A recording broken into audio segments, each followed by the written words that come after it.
You walk into a room you have never entered before. The walls are new. The furniture is new. The people around you are new. But then something strange happens. A sentence comes out of someone's mouth, and before they even finish saying it, part of your brain whispers, "I've heard this before." You look around. The angle of the light feels familiar. The sound in the room feels familiar. Even the exact position of your body feels like it already happened. For a few seconds, reality folds in on itself. You know this moment is new, but you also feel with absolute certainty that you have already lived it. This is déjà vu.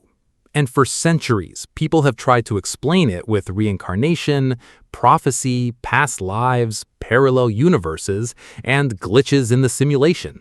Because honestly, that is what it feels like. It does not feel like a normal memory.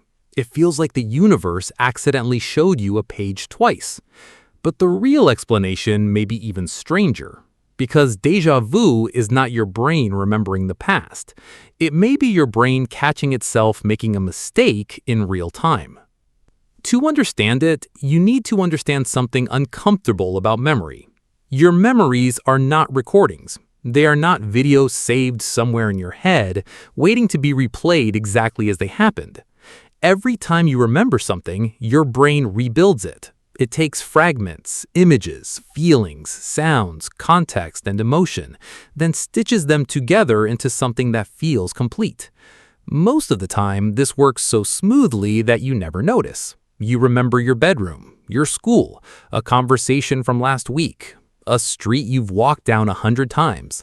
It all feels solid.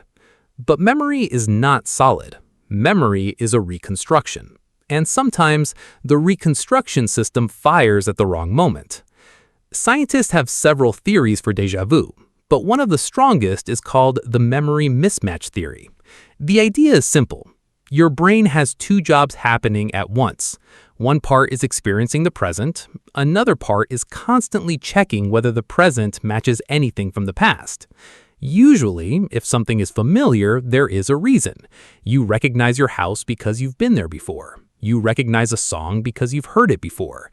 You recognize someone's face because your brain has stored it. But sometimes your familiarity system switches on without a real memory attached. So your brain sends the feeling of, "I know this," before it can find the thing it supposedly knows. That is the weirdest part. Déjà vu is not really a memory. It's the feeling of memory without the memory itself. It's familiarity with no source. Your brain says, "This has happened before," and then immediately fails to explain when. That's why déjà vu feels so unsettling.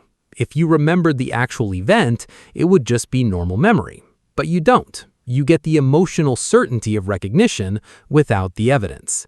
It's like opening a folder labeled important memory and finding it completely empty. And because the brain hates empty explanations, humans have spent thousands of years filling that gap with mystery. Some people say déjà vu is a past life leaking through. Some say it's a dream you had and forgot. Some say it's a second timeline briefly touching this one.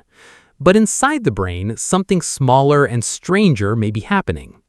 Deep in your temporal lobes, there are structures heavily involved in memory and familiarity. One of the most important is the hippocampus. This small curved structure helps decide whether an experience is new or familiar. And near it are areas that help process scenes, places, and recognition. When these systems briefly misfire, the result can be a powerful false sense of familiarity. We know this partly because déjà vu is unusually common in people with temporal lobe epilepsy. Some patients experience intense déjà vu right before a seizure. Not mild déjà vu, overwhelming déjà vu. The kind where a person becomes completely convinced they have lived the exact moment before. This does not mean normal déjà vu is a seizure. For most people, it's harmless. But it does suggest that the feeling can be generated by the brain itself. A tiny storm in the memory system can make the present feel like the past. And that raises an uncomfortable question. If your brain can make a new moment feel old, how much of your reality is just your brain's best guess? Because this doesn't only happen with déjà vu. Your brain is constantly guessing. It guesses what you are seeing before your eyes fully process it. It guesses what someone is about to say before they finish speaking. It guesses what matters, what to ignore, what to fear, what to remember. You don't experience the world directly. You experience your brain's edited version of it. And most of the time, that edited version is useful. It helps you move quickly. It helps you recognize danger. It helps you make sense of chaos. But déjà vu is one of those rare moments where the editing becomes visible. For a few seconds, you catch the machinery working behind the curtain, and it feels supernatural because you're not supposed to notice it. There's another theory too. Some researchers think déjà vu may happen when the brain processes the same moment almost instantly. Imagine your perception splitting for a fraction of a second. One signal reaches awareness normally. The other arrives just a slightly delayed. The delay is tiny, maybe milliseconds. But when the second version arrives, your brain treats it like a memory, so the moment feels familiar, because technically, your brain has already processed it once. Not in a past life, not in a dream, not in another universe, just a fraction of a second ago. That might be all it takes. A tiny delay so small you could never consciously notice, but large enough for your brain to mistake the present for the past. That's why déjà vu feels so strange. It shows how fragile the feeling of now is. You think the present is simple. This moment is happening, then the next moment happens, then the next. But inside your head, time is being assembled. Your brain is taking signals from your eyes, ears, body, and memory, then lining them up into something that feels like one smooth reality. When that timing slips even slightly, the present can feel haunted. And then there's the dream theory. Many people who experience déjà vu swear they dreamed the moment before. They enter a place, hear a sentence, or see a scene, and feel like it was shown to them in sleep days, months, or even years earlier. This might happen because dreams and memories use overlapping systems. Dreams create fragments of places, conversations, emotions, and impossible scenes.